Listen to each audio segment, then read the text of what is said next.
English translation 15th contact, Thursday, 1st May 1975, 1557 HRs. I have called you so urgently because I have very important things to say. So please listen to me very closely, because there should be no misunderstandings arising. Speak calmly, Sumyase. As usual, I am all ears. While you speak, I can at least gasp for breath, because you have been rushing me through the countryside. Uphill and downhill, through thorns and puddles of water I had to go. Why did you not just call me to the canton of Wallace? Laughing, I probably could have ordered you even further away, but I did not find that necessary. But it was important to direct you here, because here we are largely undisturbed, whereas in the further surroundings of your place of residence, innumerable human beings make their excursions today. But now hear what I have to explain. It was very clear to me that after yesterday you would arrange another discussion with Mr. Jacob as soon as possible. As I know you, I was ready and prepared for it so that I could tune into it at the given time and was able to follow your discussion from the beginning. This enabled me to recognize things that I had hoped for fundamentally and had seen in a view of the future, namely, an intensive rolling developmental change to the conscious cognition of Mr. Jacob. I was a little surprised by the presence of his daughter, which, however, was valueful in my and her favor. Also, from her, I have been able to recognize things which are evidence of a developmental change towards understanding cognition. As I was able to realize, they only needed certain explanatory interpretations to activate the basic points of the consciousness-based form of thinking, even though both were not able to fully grasp this. But I was still surprised at certain thoughts that came from them, which they did not put into words. These revealed many things to me, which only became clear to me through this discussion. As a result, I have to admit that I succumbed to some errors that brought me to wrong conclusions. You, however, with your feelings, have drawn the right conclusions and laid the perspectives correctly. Obviously, you are superior to me in such things because you are able to start from purely earthly aspects. However, I do not want to exclude that you can arrive at wrong decisions through this form just as I did with mine. In the end, we are human beings, albeit from different worlds and from different consciousness-based and spiritual stages, but still fundamentally similar forms of life who have to go the way of their evolution.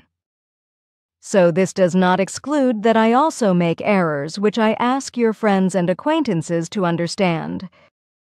My life form is indeed higher developed in all things of the physical and swinging wave-based manner than your people's. But yet, we are also not standing at the degree of that absolute full development which would exclude errors. This one should always consider.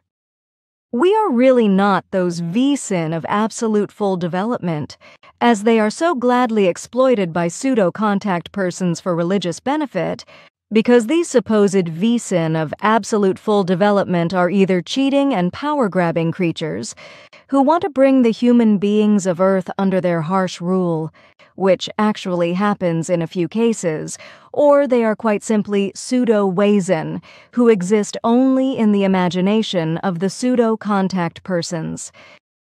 As my life form is just as imperfect as yours, it must be absolutely understood that I am also subject to errors.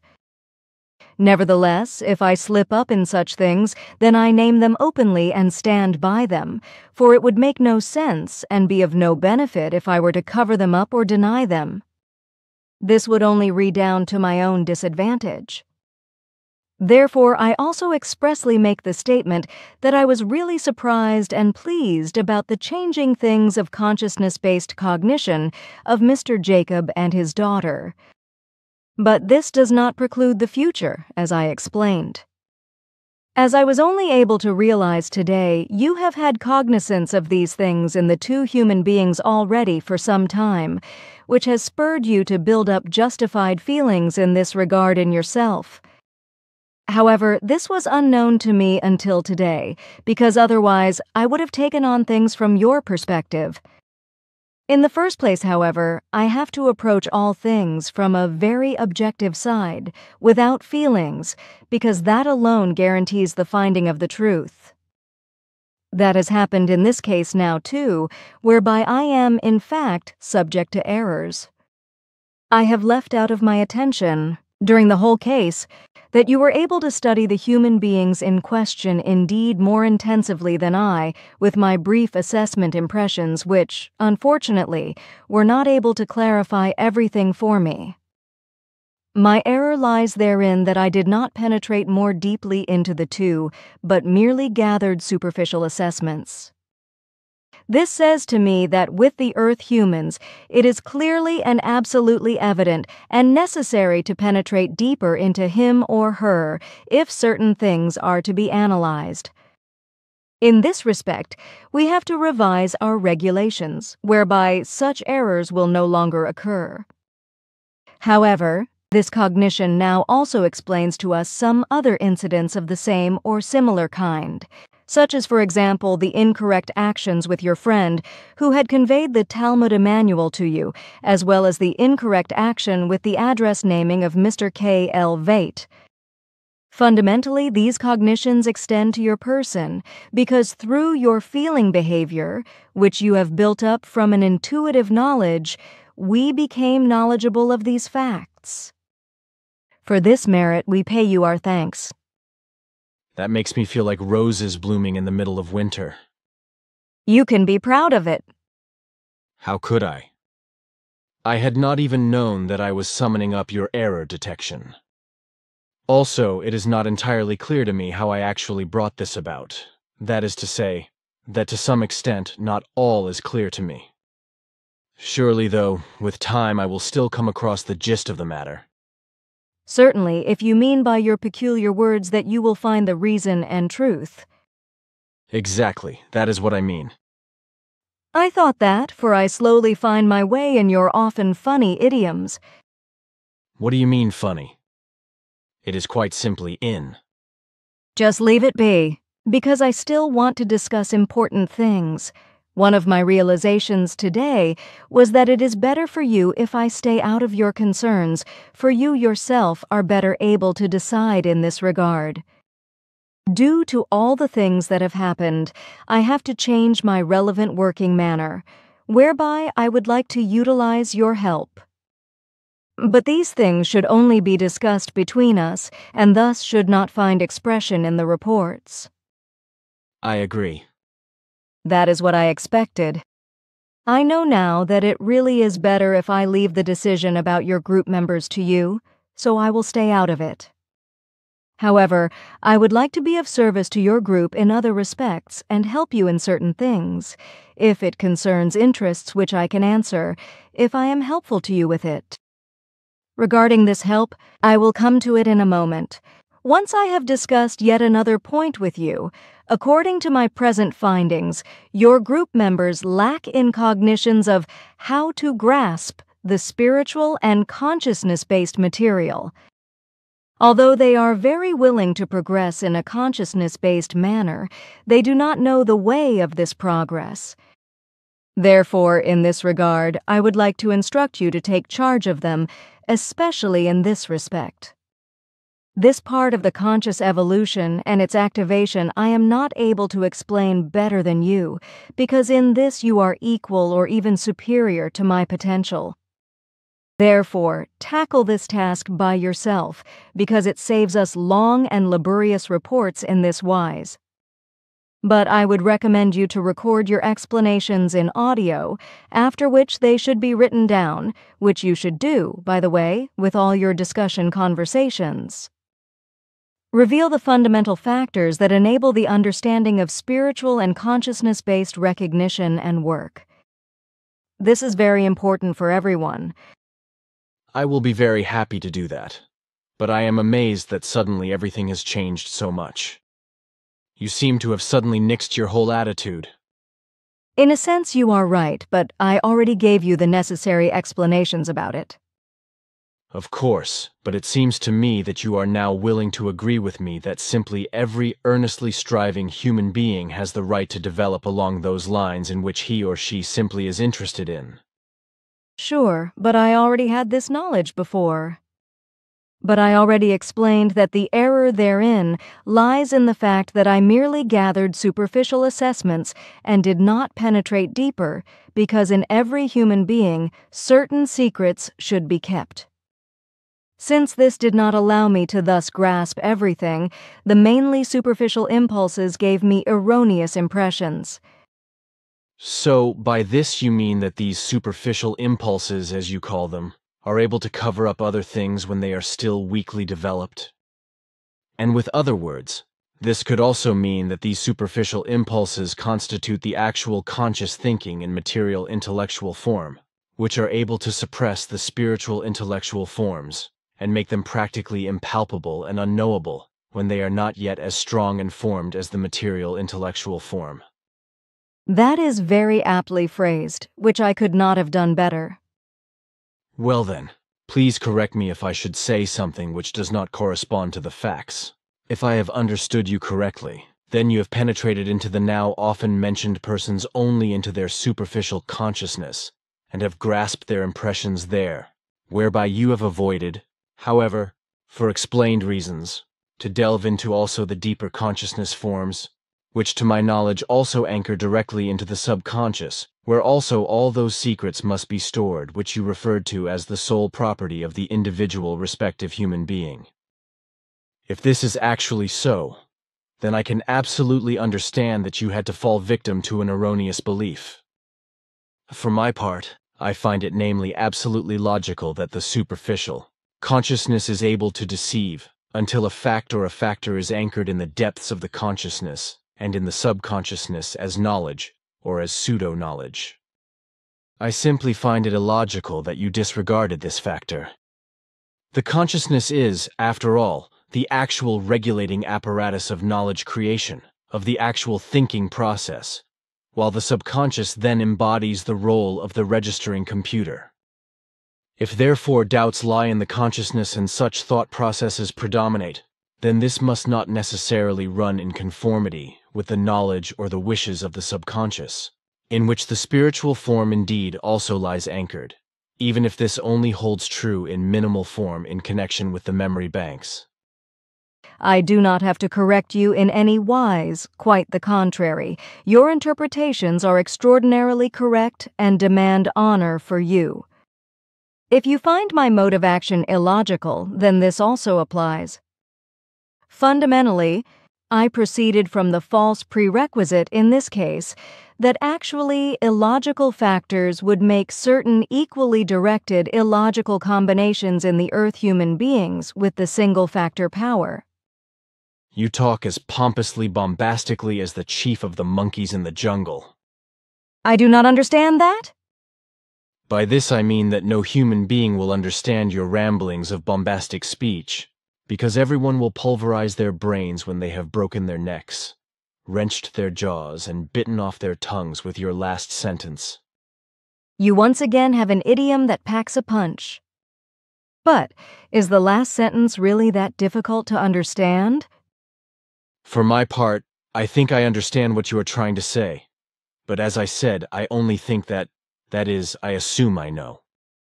But whether others understand it, I would doubt that very much.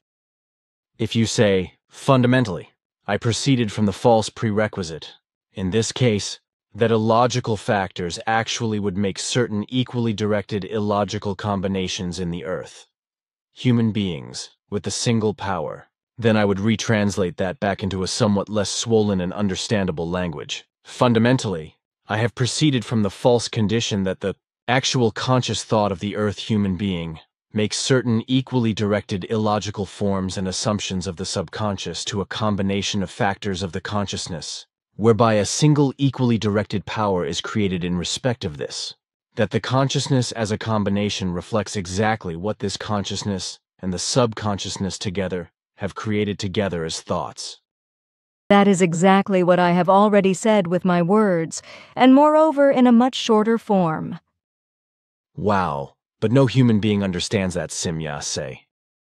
Remember that the majority of the dear Earthlings are either completely enslaved by religion in a consciousness-based manner, or that they are able to think in only pure material intellectual spheres, or that they have to first jump over the barrier to the spiritual, or have jumped over just recently. How are these human beings able to interpret your words if you simply put your high thoughts into acoustic or written words? Only a few human beings are granted to understand such high explanations correctly. Think about it. Indeed, I have overlooked that. But this is because I can speak with you as with myself and that you are able to follow me. Therefore, it can yet occur that I simply forget myself in the wise that I speak only for you in an explanatory manner.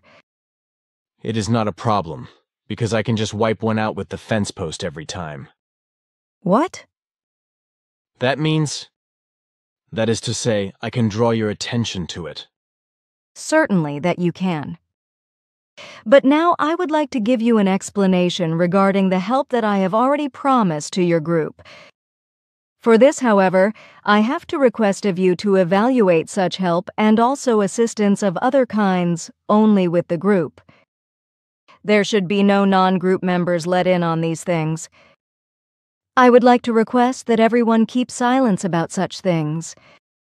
There are probably still very many groups that deal with similar things as you do, but the majority of these groups represent dishonest factors, which are detrimental to the real truth.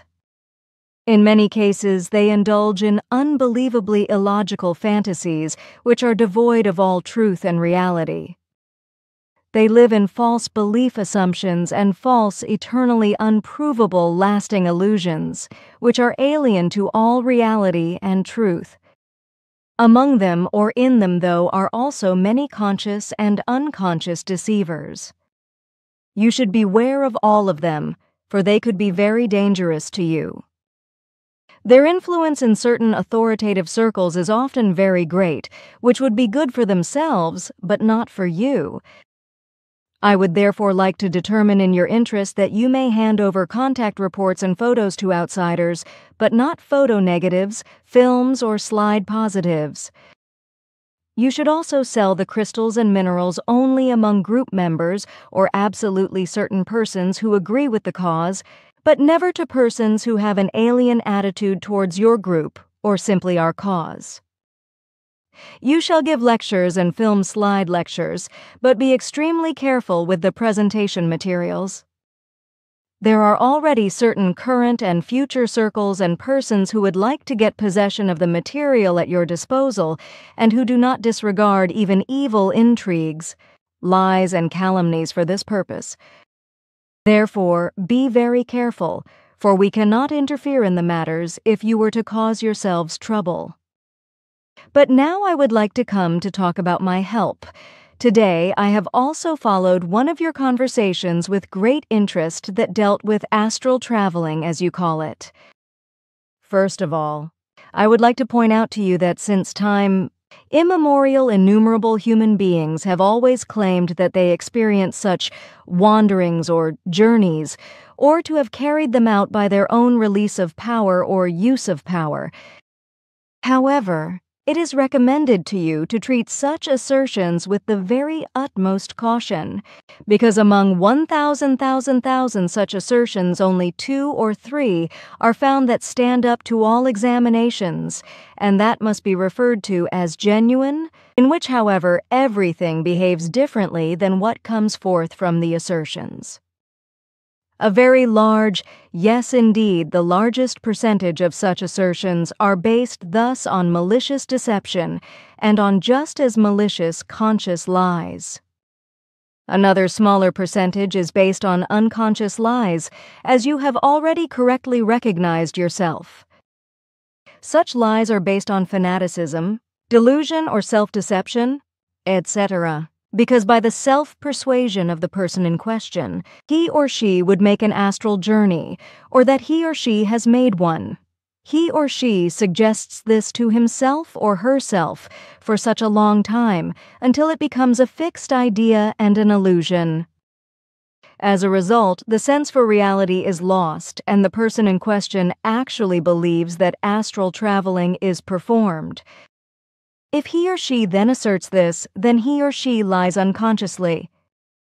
As I have already explained once, however, this is also the case in other fields of fringe and spiritual sciences, especially with so-called mediums. But astral travel is not possible in truth, that is, it is not reality in the conventionally claimed sense. Also here, a great many different factors are to be taken into account, because hallucinations can arise through self-suggestion. Depending on the imagination of the human being in question, illusions of other worlds can be pulled up, which in reality are effectively only fantasies and have nothing in common with reality. Very popular objects of this kind are other worlds and planets. On this self-suggestion basis, also the past and the future can be pulled up in illusions, which, however, in truth, are only figments of the imagination. Very often the process of spiritual intuitive vision, which can be triggered unconsciously in every human being, is also referred to as astral traveling. Also, image visions are represented as astral wanderings, and many more other things. The process is also very well known that a human being projects his or her image, illusion, in a consciousness-based manner to any place and then claims that he or she has carried out an aforementioned wandering. In fact, at the place in question, his or her image can also be seen, yet, however, not in astral form. It appears more like a mirage, transparent but still recognizable. Such images, illusions, can also be brought in from the past and projected into the present or future, which are even photographically recordable. This process is actually very easy once the way is recognized. As help for your group, I would like to suggest an experiment in this regard, in which case, however, I want to stress once more that this, as well as others, may be used exclusively only for internal group purposes. Everyone may certainly still remember the 20th of April, so everyone certainly also still knows which clothes he or she has worn. Clothes, therefore, that were worn in the past. My suggestion is now this, that you can sometime soon make a slide photo when I project some of you pictorially from the 20th of April into the present, in the just mentioned kind of the consciousness-based illusion projection. But for this, I will require the help of the persons in question because I provide only the controlling factor. Of course, I will be with my beamship within close proximity and direct the images, illusions of the persons just so that those persons and ship are co-exposed. For this experiment, I've selected 3 persons who, according to their conscious development, offer the least resistance. The gentlemen Linneger, Jacob, and Birchinger. That is to say that their conscious capabilities still constitute no inhibitions worth mentioning when such experiments are directed by outside influences. The greater and higher the consciousness-based abilities namely become, all the more the human being in question puts to use defensive conscious powers against all outside influences, by which an experiment could be condemned to failure. You speak again so objectively of the 3 gentlemen, Simyase, as if they were rabbits. This occurs not out of malice. I know that, though, but it simply works on others, somehow detrimentally. These are things that resolve themselves. There is no malice in my words because they only name my clear findings. Therefore, no one should be offended over it. Okay, just do what you cannot leave off doing. I will not complain about it anymore. That sounds just so as if you are offended. But that is not so, good girl. I only find that it is pointless to complain about such things when, after all, they cannot be changed, and that a complaint constitutes a paradox when you yourself very often act according to the same norms. Sure, that is right. But now once again is the time for us to say goodbye, but I will call you again myself in a short time, for there are still other important things to make clear. But then call me directly to China or Chihuahua, for those places are more along the way than this place here in the middle of nowhere, where I had to take my moped for miles.